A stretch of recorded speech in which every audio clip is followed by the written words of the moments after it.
Hi, good evening. Steve Adler. Got a minute? All right, so we're going to go through some numbers here, not too long, because tonight we're talking about schools with Dr. Cruz, Superintendent of Schools with AISD, and I know just how riveting and exciting these numbers are about the virus, and everybody actually wants to learn about schools. So we'll get to the schools just as quickly as we can. I see Anita has already pulled up the dashboard. This is one of two dashboards we have. The first number we take a look at are the admissions. Admissions today, 69. I'm sorry, new admissions today, 69. That takes our 7-day average up to 64.6. We're looking at those admissions, trying to reconcile them with the admissions in our hospital. I think 69, probably a good number, just under 70 could be, as they're now going back and checking the numbers that were just over 70, but we're in that range of about 70. You recall that was a trigger place for us. If we went screaming into 70, then we needed to pull back, or we would overwhelm the hospitals. If we were able to slow down the trajectory, then we have more space. And if we could slow it down sufficiently, we could go all the way to 123 and still have it within our control to be able to tamp it down. So one of the things we're going to have to make a determination on this week is just how rapidly we're moving. Have we been able to slow the trajectory? But 69 is the number today, 64.6. Is the 7-day average. My guess is it's around 70, more or less. The 7-day average for hospitalizations, if you look at the numbers at the bottom of the page in blue, the hospitalizations are 418 in a 7-day average, 142 in ICUs, and 70 on ventilators. What we do is we compare the single day total to those 7-day averages to see if if our night or our day is a lot above the 7-day average, that means we're accelerating. If it's below the 7-day average, that means we're headed down. If it's about the 7-day average, that means it's kind of plateauing. So you see there, 418 is the 7-day average for hospitalizations. The number of folks we have in the hospital right now, 466. So we're still accelerating in hospitalizations. Remember, hospitalizations are set 3 weeks before you see the number, which means that the hospitalizations we're seeing today were people that got infected probably 2, probably 3 weeks ago. If you think back what the behaviors were we were using in the community then 3 weeks ago, that was not only before the governor gave us the ability to make individuals wear face coverings, but it was also even before the governor gave us the ability to do it through businesses. And that's when I began to feel like things started to change in the city. We've looked at the mobility information and other stuff before. So what we're seeing right now are the hospitalizations associated with that pre-behavior. So we would expect hospitalizations to be up above the 7-day moving average. And we would expect to see that until 3 weeks after the behavior change. So my hope is that we'll start seeing hospitalization numbers flatten out over the next week or so as we start getting hospitalizations for that period of time when we had the masking in place.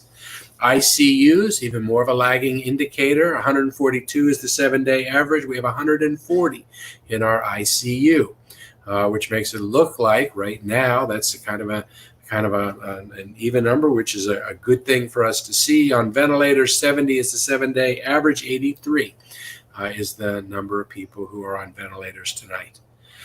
If you take a look at cases, new cases today, that's on the left-hand side or the right-hand side of this chart, 247 new cases today. Remember, we had numbers that were going up, 600-700 a little while ago, down at 247. That makes our 7-day average 422. That's significantly down from the 7-day average. The last 3 days before this, we were averaging about 300, 350. that is an indication to us, perhaps, that the behaviors that people have been doing over the last 2 weeks, more social distancing, more face covering, might actually be doing something to stop the curve. Those are the numbers we need everybody to stay focused on, to try to maintain that and make that something that's real. Just so that you know, I'm a little concerned about that number 2. I'm concerned about all these numbers. Community care now has a lot of tests, and what's happening with testing in our community right now is that we have so many tests that are going out that it's taking a long time for the tests to come back. So we have a lot of tests that have gone out. Community care haven't come back yet. The wait time is sometimes 5-6 days to get a test back. So that number could be low because it's just low. It could be low because we're just having trouble getting tests back. But the 7-day average should even those things out over time. But it looks like that might be good. If that's the case, then our doubling time is at 24.2 for new cases. You recall that we were doubling every 12 days there for a little bit. That would be a good sign. And if you go to the grocery store now or out about, you see people wearing face masks. I think you could probably feel greater diligence if you go out in the community, and you can see how it impacts the numbers that we have. Want to point out let's go to the next chart, just so that you can see that chart. This is the second dashboard page. We're now at 11,926 total cases. 144 people have passed away. That is a significant increase from yesterday. That's 7 people. 7 people that have passed away. Those people are someone's mother or grandmother or brother or friend. That's why this is important. Sometimes we lose track of the fact that these numbers represent real people and real families. But 144 tonight. The other numbers in green we talked about a second ago with hospitalizations. Those are just the per day totals. Today, Bastrop County, want to let you all know a testing site in Bastrop County has been added to the City of Austin Public Health website. So Bastrop residents are now able to go on to the City of Austin page and sign up for the test there in Bastrop County. And if they qualify, then they get the free drive-through test in Bastrop.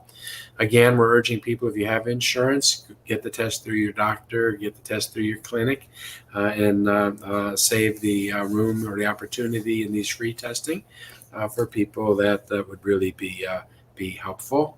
Also want to point out that the Pandemic Electronic Benefit Transfer Program, the deadline's been extended till July 30th. This is the program that helps buying food while schools are closed for families. It's for families who have children that were eligible for free or reduced price school lunches during the last school year. Only about 70% of the families that are eligible for this have actually applied. That means we have a lot of people, 30% of those that are eligible, that aren't taking advantage of this. There's a banner on the screen. If you know anybody that would qualify for that, please make sure that they sign up. All around the country, cases and hospitalizations are surging. You know, in a week and a half in the United States, there's been a pretty spectacular increase in the number of cases. So let's put you through a little test here.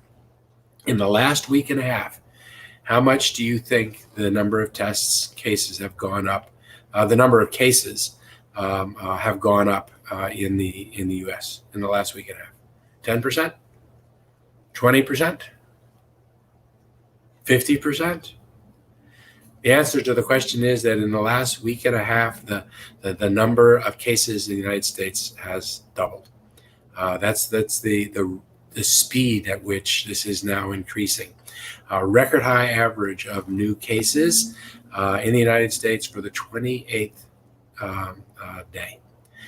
Texas is one of 7 states that are posting increases in cases.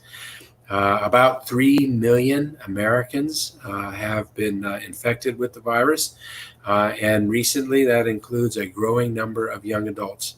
More than 129,000 Americans have died from COVID-19, and many of the survivors are dealing with long-term implications and complications. We don't talk about that very much, but that's also a very real thing. I still believe this is not a second wave for us in Austin. This is the first wave. We just tamped it down. We didn't make it go away, and it's been there waiting to find people to infect. And as soon as we relaxed things and everybody was on top of one another again, not wearing masks, not social distancing, that virus that had never led us found more people to jump between and to raise infections. Interesting numbers. Like the president said that 99% of COVID cases are totally harmless. I wouldn't say that. I don't think that's true. The truth, if you listen to Peter Holtz, he's the dean of the School of Tropical Medicine at Baylor College. 15 to 20% of COVID patients are hospitalized. Of those, about 1/2 go into intensive care. Even if we have a lot of people that have the virus that we don't find, those numbers are still staggering. Many have permanent physical issues as a result. But the impact goes beyond just those people, because someone who gets the virus, even if it doesn't impact them, becomes then a carrier to other people. And again, it impacts not only the person, but their family. And not harmless. And that's why we're so focused on it in our city.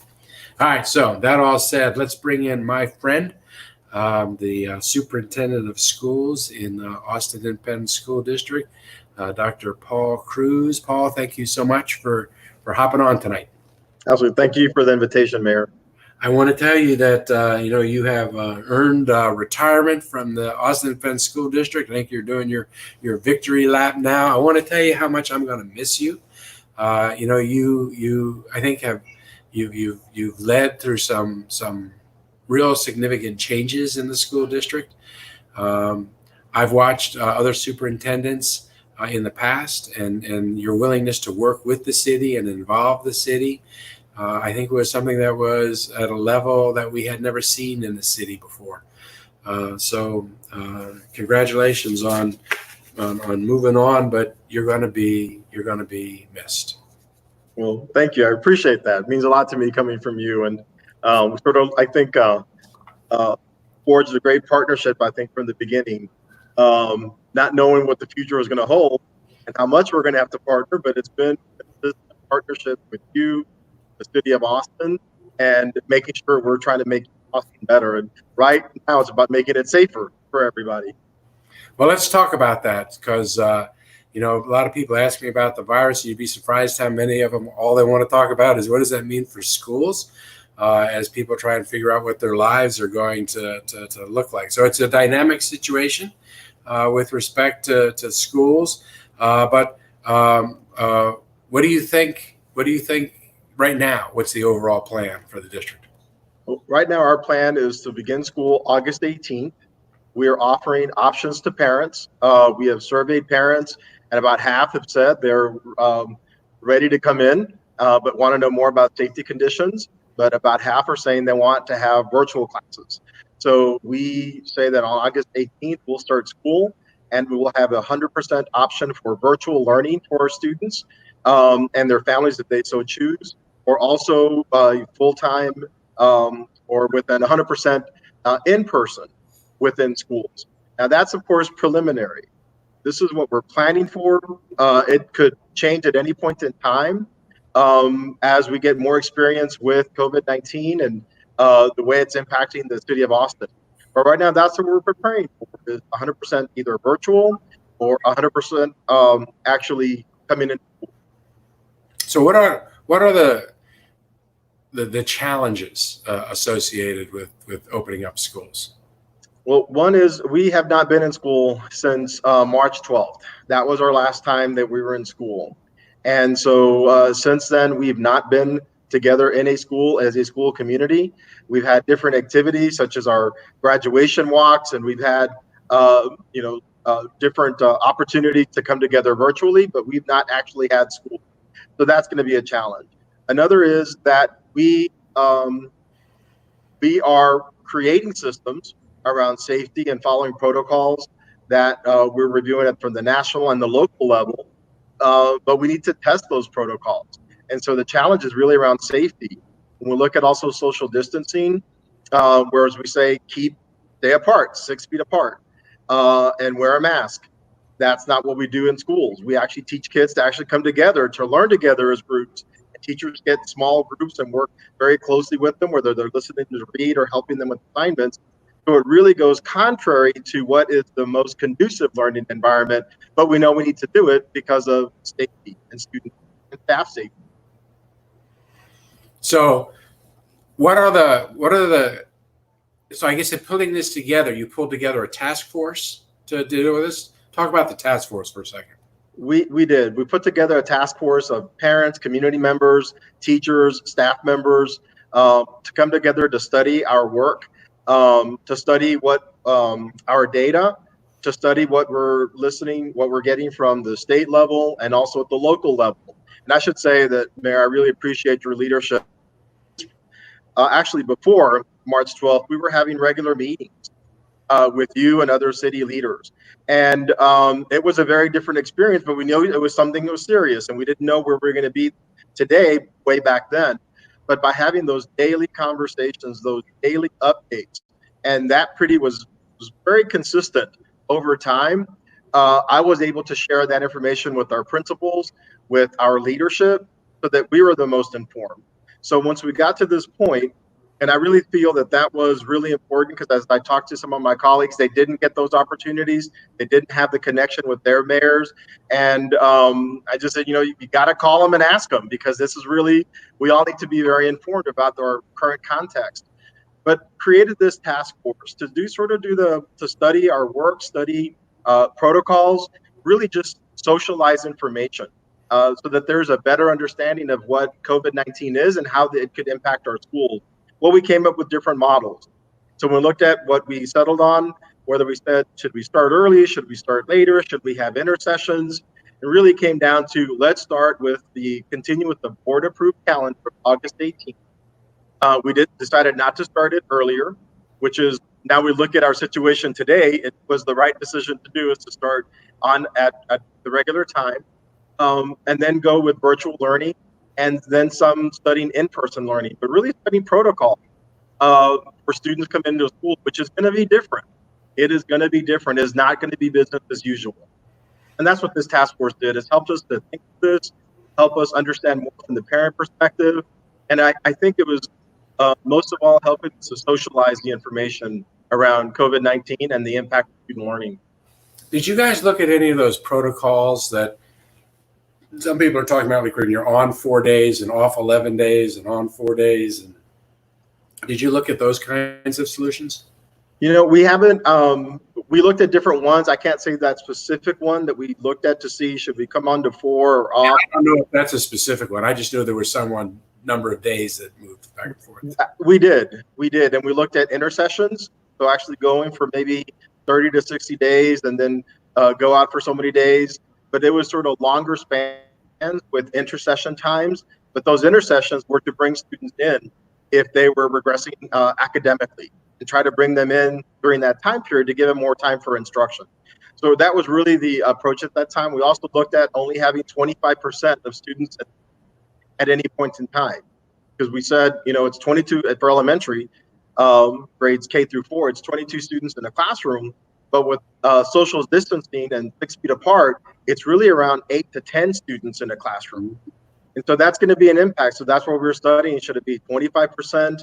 What would it be like if we actually implemented that at scale, and what type of rotations we would do? So we have that sort of ready to go if we're going to need to take that approach. But that's going to be a very different approach. If we go 25%, we may have to do that. I think even when we start school, we may have to sort of phase it in to sort of get used to how it's going to work, how we're going to do things. schools are welcoming places. First day of schools, you want parents to come in and meet the teachers and talk to one another, and friends are seeing one another. That's not the situation now. We'll be having for our students as they come through before they come in the door. We'll be talking to parents about health conditions, and so it's going to be a very, very different experience when we come back in at any point in time. I think that it's going to be a different experience until we have a vaccine to this virus is an understatement. It's going to be a different experience for everybody. What about school buses?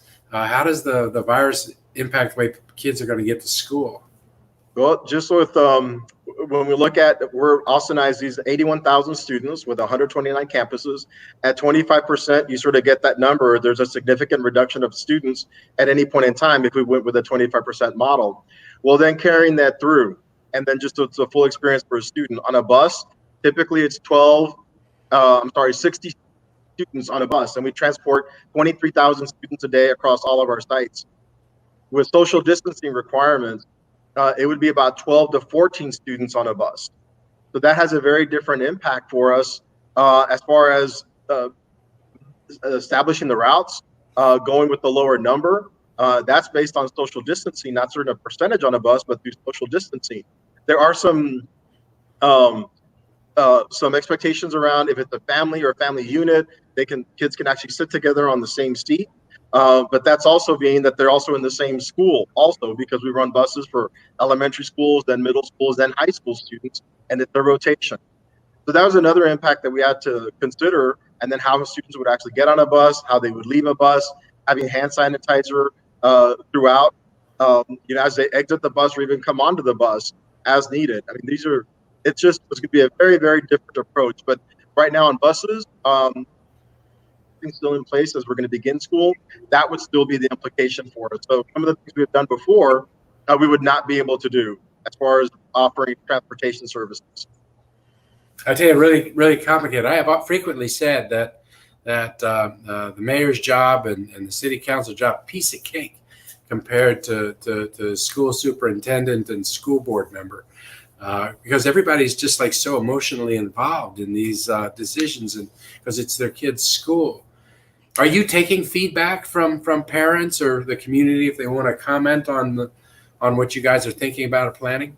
We absolutely are. We had an initial survey go out actually to all of our families and also to all of our staff members. We have about 12,000 staff members, teachers, counselors, librarians, custodians, and then we actually sent out another survey. Then went specifically to families and to staff members so we can understand their conditions, their health conditions. So we've had those surveys to get direct impact.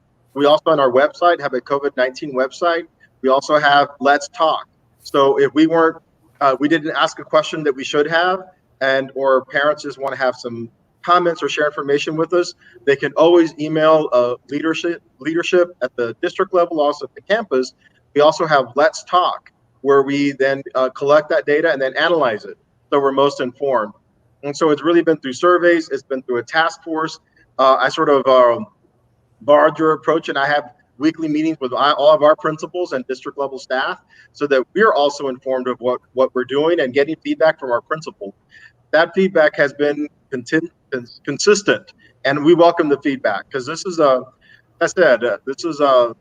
this is a very different experience for all of us, and we've not been in a school yet. And some of our schools are very large schools. Our largest schools are around 3,000 students, and they're in there for a 7 to 8 hour school day.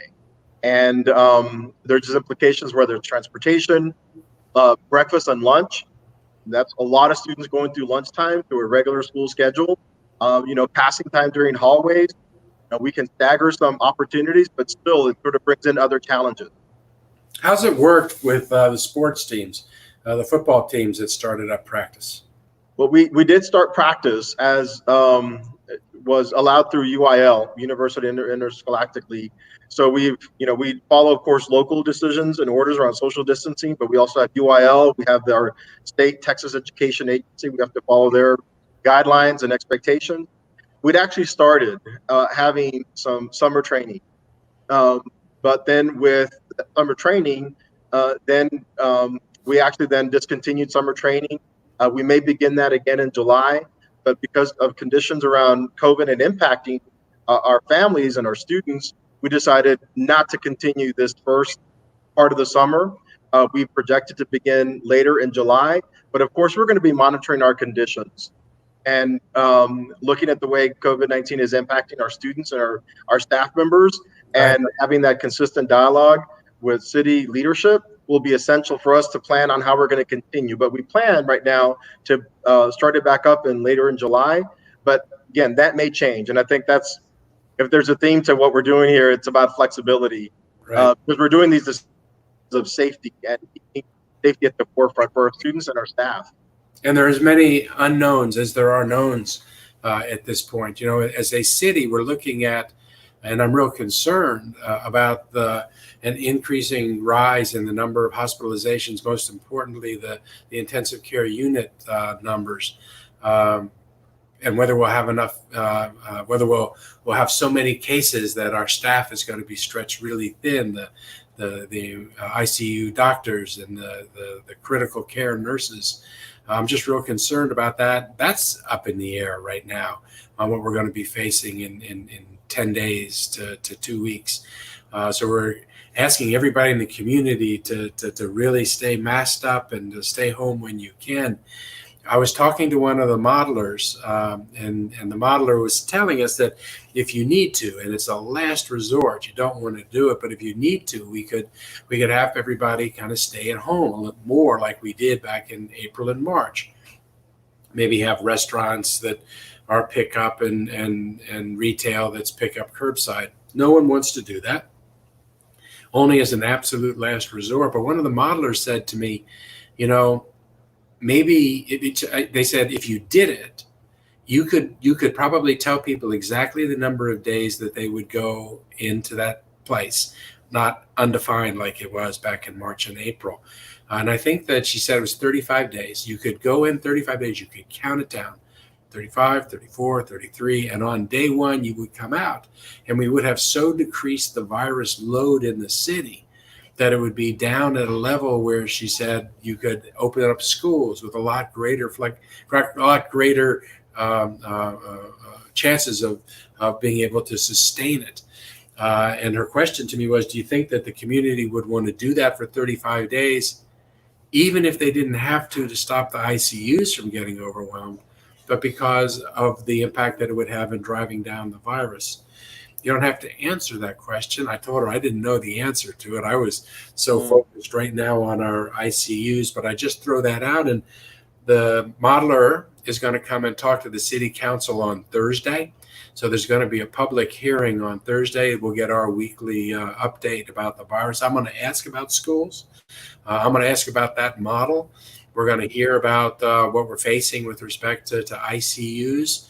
But I'm just real concerned because there's so much we don't know, and the models we're looking at are kind of scary. Dr. Cruz, best of luck to you. You are incredibly open. I appreciate, on behalf of the community, for the information that you share.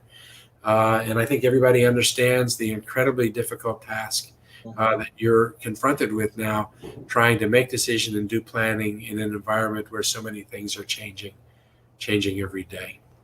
Yeah, they truly are, and we're trying to be as responsive as we can, but keeping health safety at the forefront. So I'll be listening in on Thursday's meeting to also learn about the impact of schools, because we want our kids back in our classrooms. I meet with teachers all the time, and it's back in, but we want to make sure that it's going to be safe for them, and for our students and for our staff members. So I think continue to work together, understanding the impact to our communities, impact to what we can do, make sure to bring the numbers down and not contribute to that. But we want to be in partnership with the city and lockstep with you on that.